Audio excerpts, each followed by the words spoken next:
national income and GDP.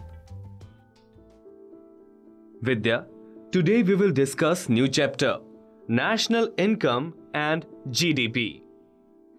Okay, Baba, I'm ready to learn. Let me tell you about national income. The economic wealth or well-being of a country does not necessarily depend on the mere possession of resources. How these resources are used in generating a flow of production and how, as a consequence, income and wealth are generated from that process is a more important point.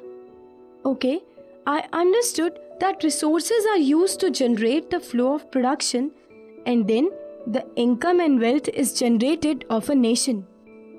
Yes, people combine their energies with natural and man-made environment within a certain social and technological structure to generate a flow of production.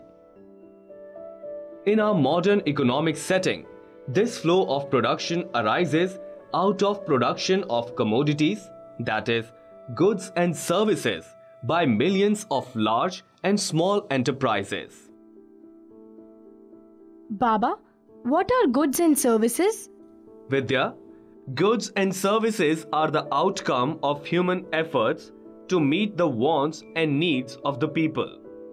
Economic output is divided into physical goods and intangible services, that is, goods that can be seen and touched, such as books and pens, whereas services can be provided by other people like doctor and barbers. Okay, I understand it, Baba.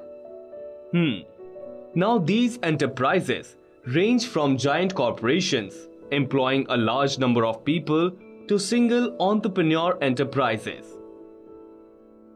After production, each producer of commodities intends to sell her output to the consumers. The consumer may, in turn, be an individual or an enterprise, and the good or service purchased by that entity might be for final use or for use in further production. When it is used in further production, it is called an input good and is often loses its characteristic as that specific good and is transformed through a productive process into another good. Baba, give me an example of input good.